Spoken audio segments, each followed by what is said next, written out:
The recent government mandates and the pandemic-related restrictions had a dramatic effect on so many of us. Some would agree that the repercussions are still being felt in many Canadian homes. Now, one coping mechanism among many Canadians during this difficult time was the increased use of drugs and alcohol. Another problem that arose during the last couple of years was the lack of in-person meetings for support and recovery groups. Joining us now to talk about the ongoing issues is addictions recovery advocate James Middleton, joining us from Oshawa, Ontario. James, welcome to Bridge City News. Thank you. I appreciate the time and the effort you guys are putting into helping people. Absolutely, you're welcome. James, can you give us kind of an overview of your experience with drug use and your recovery during the pandemic? So I've been an addict for 20 years, in and out of recovery homes 5 times. The 5th time, I finally caught the program. I've been clean for almost 3 years now. That's saving grace to my family because they've always tried to, get me into recovery homes before I finally figured I needed help. I'm glad to hear that you've been clean for a while now. Now, do you feel, though, however, during the pandemic that maybe you've heard of more increased instances of drug and alcohol use? People suffering from anxiety and depression? Yes, for sure. So as an advocate for addicts, I do talk to a lot of addicts. Last time I checked the stats, suicides were up 99% and addictions were up 50. So what did you see amongst your peers as some of the biggest challenges that arose because of the pandemic restrictions? Talk to me about those. The restrictions. So the first wave, there was no meetings, like you said. They closed the meetings, and I think that really sent a lot of people out. The isolation, not being to physically be there amongst your fellow addicts who are like-minded, and that's who I try to surround myself with is like-minded people and positive people. You know, what's interesting is my nephew, he was 25 years young when he passed away from a drug overdose a couple of years ago. He tried to get into a program at a Calgary hospital, and they shut down the program at that time, saying we have to make more room for COVID patients. But at the same time, there seemed to be a lot of empty beds there at the time. And sadly, a week after they canceled that program, he passed away. So it was devastating for our family here, and you've heard of other cases like that too, haven't you? I have. We've had a lot of group members pass away during the pandemic. One of them I was helping. So he went back out, and the next day I found out that he passed away. That's not the only one. There's hundreds worldwide that have been affected by this pandemic. So James, what do you really see as an impact of not having the in-person meetings for support and recovery? How important is that? Very important. For me, I need that physicality of being around somebody, the physical hugs. We shake hands in NA meetings and we say, hugs, no drugs. I was on Zoom and they really didn't help because there's no, how do I say it? There's no guidelines and there's nobody to stop people from talking about specific drugs and all that, right? Where in the meetings we say DOC because it could trigger somebody. Me, I'm strong enough in my recovery where you can sit there and talk about my DOC, which was cocaine. It doesn't bother me now. Yeah. So let me ask you something, James. When you're talking, sitting across from, let's say somebody who is addicted to drugs or alcohol, and they say, listen, dude, I'm doing this to numb the pain. I need this for escapism. I don't really want your help. Are you still able to help them? Or do they have to reach that rock bottom point where they say, you know what, now it's time for me to reach out for help? For me, I had to hit my rock bottom point. For some, they just figure it out. They know they need the help. They know they've messed up in life. And they just want to go get the help. And I've had a couple friends that have done that. They've seen me come as far as I have in my recovery, and they're like, man, I want that. And that's what you want in recovery is you want to see what everybody else has, and then it catches your attention more.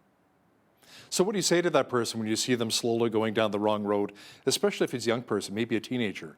How do you take them aside and say, you know what, you need to make better life choices, and I'm here to help you? Um, um, so right now I'm in college, so I'm actually learning how to do this. I'm in college to be an addictions counselor, so I'm learning how to do this, and I would just take them aside and get to know them first, right? And then give them my number and build a rapport and a friendship, or yeah, friendship with them, and not grill them and be like, you need to like get your stuff in order.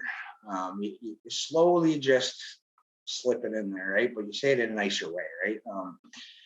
It's not easy because I've been down that road, and when somebody's not receptible to that, you really get can't get the information to them the proper way because they're just not listening. So build that relationship with them, maybe take them to a Blue Jays game. How does that sound? Yeah, that's right. Yeah, exactly. That'd be the best place to go. Do you think sometimes not having a solid parental influence in a young person's life may have that effect, where they maybe turn to drugs and alcohol? Yeah, exactly. So my father wasn't around either, right? So that kind of diminished my self worth, my love for myself, because I didn't think I was good enough for everybody. Rejection. The list goes on. I could sit here for 2 hours and give you a bunch of um, stuff that's gonna deteriorate somebody to go out and use. Trauma is a big one. A lot of trauma victims, they do go out and become addicts. So I took a trauma course, and I believe that is what really helped me.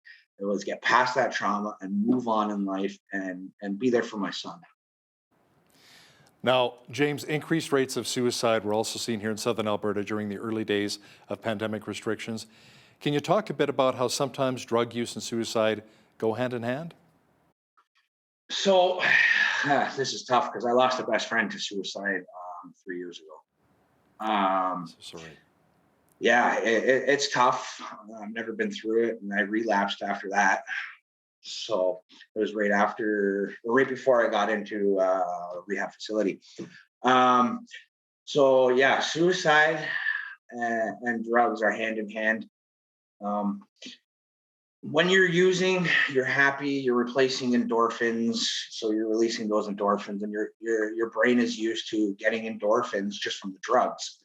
Um, so when you're in recovery, your brain is still trying to produce its own endorphins, and that's where depression can come in.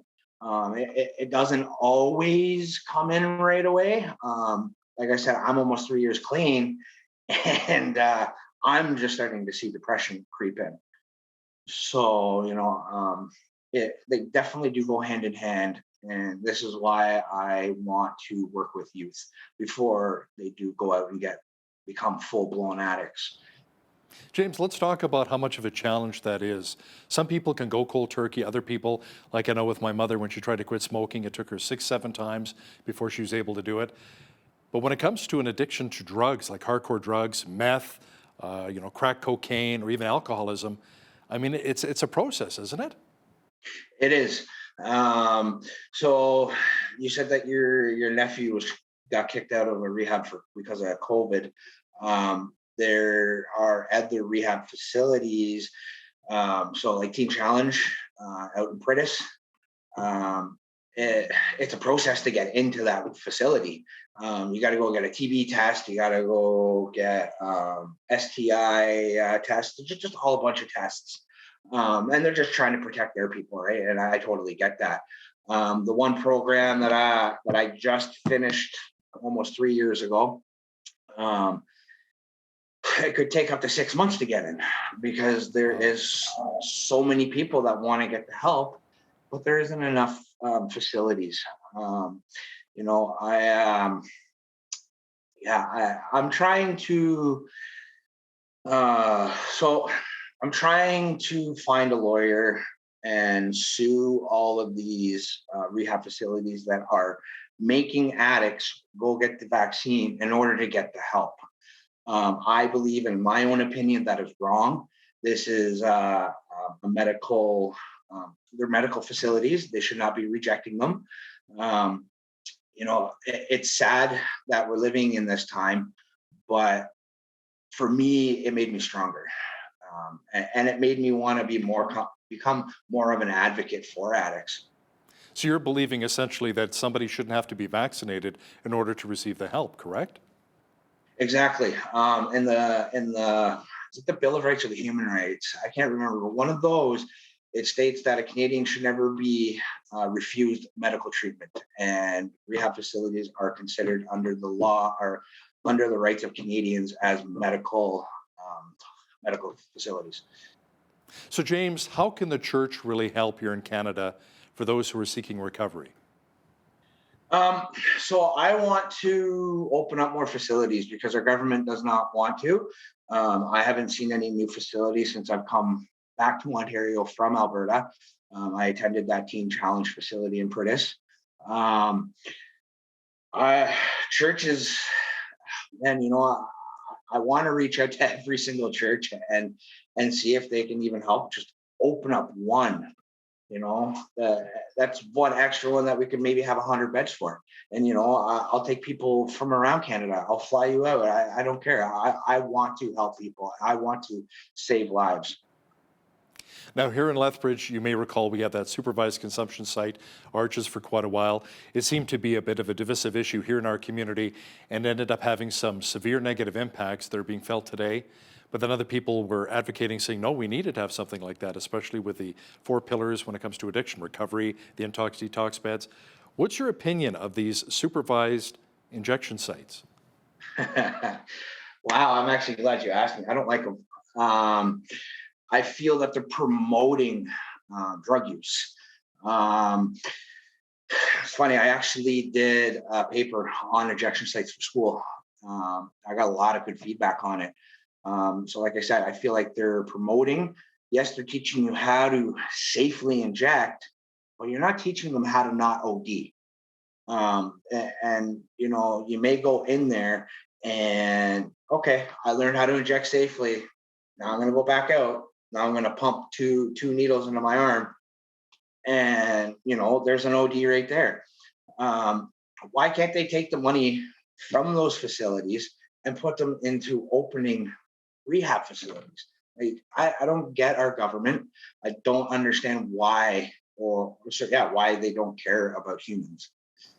Here in the province of Alberta, the UCP government has been promoting and supporting an increase in recovery programs and detox centres. However, just recently, the province of British Columbia, you may have heard about this, decided to decriminalize the possession of 2.5 grams of a variety of drugs, including cocaine. What's your take on these two different approaches? Um, so I'm actually glad you brought that up because I just found out about that 2 weeks ago. Um, I'm trying to get a petition going. I want to decriminalize drugs.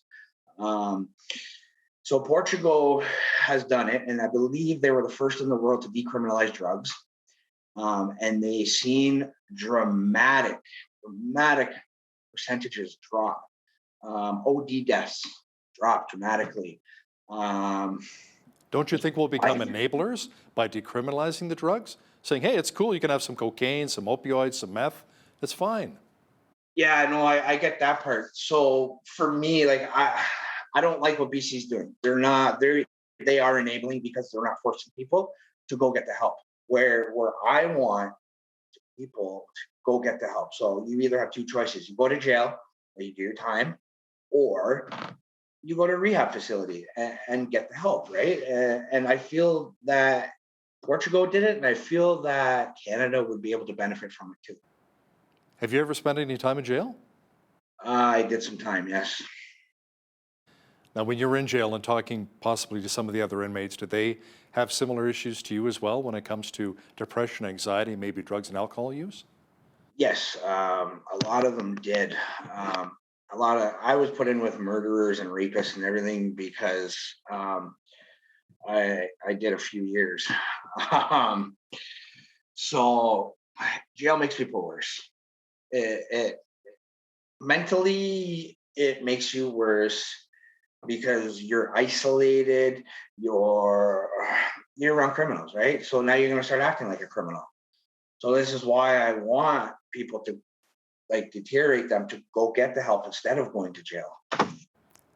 So, James, we only have about 30 seconds left here, but I wanted to ask you specifically, what advice would you give to addicts, people who are watching our program right now, who may feel helpless, like there's no way out of their situation?